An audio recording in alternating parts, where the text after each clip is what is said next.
we are in SONAS Bathrooms Showrooms to help you with some expert advice on planning your bathroom with Richard Sloan from SONAS. This is part of a series of videos to help you to navigate your way through the journey of planning your bathroom with guidance from leading bathroom brand SONAS. Richard, you have people coming into the showroom every single day. What would you advise them on how to kind of start the whole process? Yeah, well, Lorraine, you're very welcome, first of all. As you rightly said, we have visitors coming into the showroom every day of the week, and those people are obviously in market where they're having either a renovation project underway at home, or they could be involved in a new build. So there's kind of some slightly different dynamics depending on which one it is.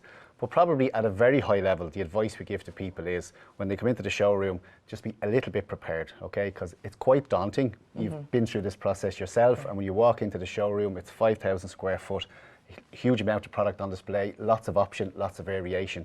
So we do ask people to have a little bit of preparation before they come, and that does actually help make the process a little bit more streamlined. What do you mean in preparation? So a very obvious one is the size and dimensions of the space that you have to work with. So again, if you're involved in building a new house, understandably you will have a design team, an architect would have prepared some plans for you, so people should really bring those with them. And the architect will generally start to place products, say it's the toilet or the wash basin or the shower, they will place those in the design. They may actually change as the process evolves, but again, at least it's a place to start. But if somebody's involved in a renovation project, often they come to the showroom and they haven't actually measured up their bathroom. And that can be a real wasted journey, because when they get here, they start to look at products. And the first question we ask is, well, what size space do you have? And if they don't have that with them, then they need to go home and get it again, because there's so many different size options available. Of course. So the key is we can really optimize any bathroom, no matter what size it is, but we do really need to know what that space is in the first instance. Second thing we'd always ask people is, well, you know, people will obviously have Pinterest and they'll have all the social media stuff, but we also ask the question, how do you want it to feel as well? Because the bathroom, it's not just a visual and aesthetic, it's a very comforting space as well. It's a very important space in the bathroom, and we do ask people how would they actually like it to feel when it's all finished. And again, we'll show you some examples as we go through, but there's so many different variations that you can achieve as an end product, and they can evoke different feelings in terms of calmness or vibrancy, colour. So there's lots of different things like that. Really important consideration is who's going to use the bathroom. So again, if it's a family bathroom, different age groups, different requirements. If people are getting older in life, they may have some special requirements that they need to accommodate for, or at least provide for, so that as they grow and get older, that the bathroom will still be functional for them. Because essentially, if you get the bathroom design done correctly, it should be lasting 15 to 20 years. So it's not something visitors will do often. And because of that reason, when they come into market, it can be a little bit overwhelming. So they're just some of the few kind of things we suggest as part of the preparation. Once they arrive, we take over, and then we'll bring them through the process and hold their hand and try and make it as easy as possible for them. And I've been that person, and it's lovely. It actually does make the journey a much more pleasant one, because you feel like you're not taking any risks. You know, you guys always warn us of any of the pitfalls. What's next then after that? So once we've got over that initial stage, we start to look at the plans. We tend to walk people through the showroom, and we just get them to maybe point out some things that they like or dislike, and then we start to kind of narrow down what looks like a huge quantum of product and try and kind of refine it into some more kind of high level kind of, well, I like wall hung, for example, or I don't want wall hung, or I need to use something different from a wall hung solution. So we go through each product category one by one, and essentially all of those different categories, when they all pull together, that would be your eventual bathroom. So we tend to start to think about some of the high level decisions, okay? And within that, we talk about first fix. Okay. So first fix decisions are essentially where all the supplies will be, both for water, wastes, power, etc. And they're things that need to be planned out well in advance, because the final finished product of how your bathroom will look and the style of product that you use, there's some planning and some preparation that needs to go in upstream to ensure that those products can work in that environment. So the first fix decisions, some of those high level decisions, are the kind of things we start to focus on. First fix, is that like the stuff that we don't see? The behind the scenes stuff, the plumbing, the pipes? Yeah, and I can show you some examples if you want to come over. Great. So this would be, say, like a typical bathroom. in terms of its size and dimension. So some obvious things around first fix. Generally people start with the furniture in mind. This is the product that most people tend to start their selection process with. Yes. And here you can see a beautiful Freya 80 centimetre wall hung unit. A really important thing is though that inside the wall we have to have sufficient grounds or supports to take the weight of that product. Okay, so if it's an internal stud wall, using plasterboard fixings is not going to support a product like this. So at the first fix stage, the tradesmen will have to put sufficient grounds in and supports between the uprights. If it's a stone wall, concrete wall, that's fine. But if it's an internal stud wall, we have to put those provisions in. You'll also notice that the unit sits up on the wall, so you have full visibility under the floor. Great for cleaning. Absolutely, and it gives an illusion of more floor space as well, so it kind of tricks the eye. But in a typical renovation situation, if you've got an older house, it's quite typical that the pipework that supplies your taps comes up through the floor. So you're going to have to move the pipework back in behind the wall as part of any first fix preparation to accommodate this product. So that's just one example of first fix. Things like power for your mirror here with the beautiful light that you can see. We can just switch it on and off.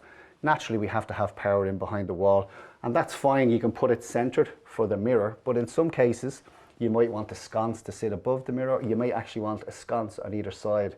So again, just very simple things about what's the finished product going to look like in your own bathroom, unique to you, and then we have to make the necessary provisions for that. Another example then would be on your toilet. So again, you see an example here of a wall hung WC. So this is sitting on what looks like on the wall, but in behind the wall, there's a steel frame which contains all of the supports for the pan. It contains all of the flushing mechanisms to actually flush the toilet. So that has to go in first fix, long before slabs, long before tiling. Tiles, yes. So all of that looks like the finished product, but there's preparation required. So making that high level decision early in the process, do you want to have wall hung products? And if you do, well then we need to ensure that the provisions are put in place to accommodate that. Okay. Yeah, amazing. Sense? And then you also need the space in the bathroom to be able to take this amount of space away for all your hidden bits and pieces. In most cases, the internal void between the stud walls will accommodate most of these things, but for something like a fast fix frame, in some situations you may have to create a void inside the bathroom. So again, it's really important that these decisions are made early and communicated to the necessary trades. Another obvious example would be the likes of your shower. So in this particular example here, we're showing what we call an exposed shower, which is surface mounted. So in this application, the installer will leave 2 copper pipes sitting out from the wall. You can then tile that wall, and then this will go on as the last piece. But if you wanted a built-in shower, and I can show you some examples in the next bay, that's a concealed valve. So the body of the valve itself has to go in before the slab, in before the tile, and that has to be put in at a first fix stage. So the plumber will generally have that installed, and then he'll go away. Other trades will come in, they'll do the slabs, they'll do the tiles, and then they come back and they put the trim kits on.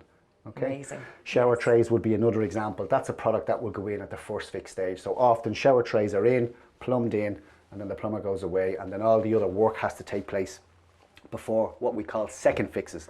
And these are all the second fix items, the things that you can see inside the bathroom, such as the shower screens, for example. So important to have all your ducks in a row, but in the right sequence. Planning is the key, and good communication with all the stakeholders. So as the end user who's in market comes in, they're obviously focused on colours and dimensions and budget and all that important stuff. We're really here to help, I suppose, demonstrate the features and the benefits and the pros and cons of the different products.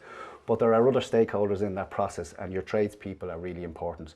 So having good tradespeople lined up to do the work is really, really essential before you start going off and buying all your product and getting it ready, making sure you've got good tradespeople that come with a recommendation, because it's really important that you get good quality people to do the work. As part of any renovation project, a site survey would also be recommended. So generally the plumber or the people who are going to carry out the work, they will go to site and they will, I suppose, inspect if there's anything that needs to be accommodated for. So you may need an upgrade to, say, your boiler, for example. You may not have a pressurized system, so you may need a pump. There could be some rotten floorboards when they start pulling tiles away. Wiring may need to be upgraded if it's an old house. So again, it's well worth investing in getting somebody out to look at that. So the whole thing is a collaboration. So SONAS are very much a stakeholder in the process, but the client, the tradespeople, we all have to work in harmony, and good communication and good planning is really important. I also saw coming in that you have a massive warehouse here, and I'm assuming that that helps a little bit when it comes to ordering your product and being able to get it within a shorter time frame. It certainly does. The products that we offer in the range are all generally considered to be in-stock products.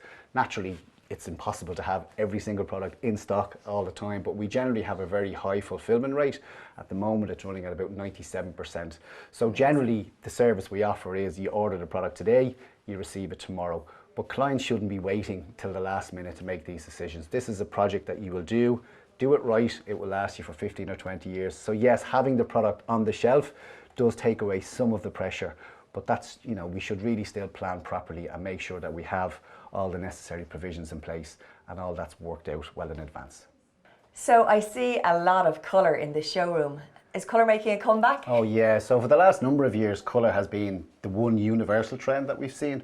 So when I came into the business 20 years ago, I mean, you know, chrome, white, that was really your choice. And a bit of grey then started to come into the mix. Yeah. But in the last few years, we've just seen an explosion of colour. And as you look around even this example of a bathroom, not just from the furniture, but the fixtures and fittings, you can see brushed gold has come back in, and it's all about colour now. So I suppose the beauty of a bathroom is you can really personalise it to your own requirements. Yes. So there's a lot of customization opportunities available. Yeah. I'm going to explain some of that to you shortly when we look at some of the furniture. There's a lovely pink here. Take this Freya for example. Yes. So again, this is in a lovely cashmere pink.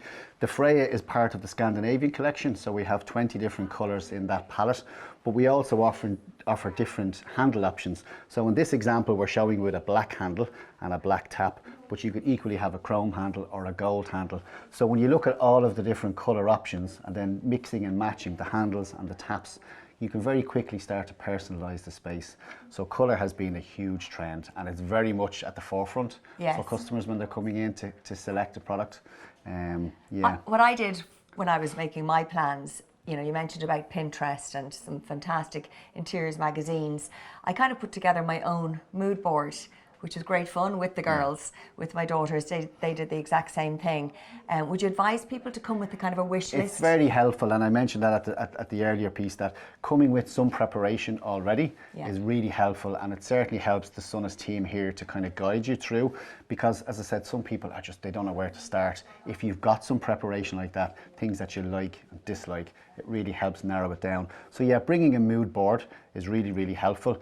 What we will do then as part of the service is we will take you, as I said, through the showroom, looking at the different products and really giving you an opportunity to touch, feel and compare and see, and we'll then be able to explain the benefits and the advantages of one product over another. And as that process evolves, really what you would expect to have at the end of your visit or consultation is we will have distilled that down into like a specification for you. Yes. And that will be hitting all the different products that you need to make the full bathroom suite complete. And then at that stage, we will be advising you to go back and have some conversations with the install team to ensure that those products meet the on-site conditions that you have. They're going to work. So in terms of size, space, compatibility, that the functionality will actually be manageable in your own bathroom. I mentioned things like pressure. So if you look at these showers, for example, so these, you know, rain head showers, people want that hotel experience, and that's absolutely achievable, but you need to have a high pressure system or at least a pump to deliver the flow rates that you would expect. So if you have an old house with a gravity fed system, you'll only be getting 0.1 or 0.2 bar, whereas a shower like this might need 1 to 2 bars for it to deliver the flow rate. So that's where the collaboration piece with the installers is really important. Compulsory. And this is where hidden costs can be avoided, because you could go and invest in all of this, and now you have to go and invest in an additional booster pump to give you the pressure that's required. Yes. And that's where having the survey on site is really, really helpful as part of the process. Okay, Richard, let's talk about pricing then and budgets. How would you advise people to, well, firstly create a budget and then stay within it? Yeah, it's very important that you have a budget, okay, as the first instance. And the second thing I would say is you should have a contingency as well. I did mention that a site survey on a renovation project is really advisable. That may uncover some unforeseen expenses. So having a contingency built in to your budget, probably 20 to 25%, would be a sensible place to start.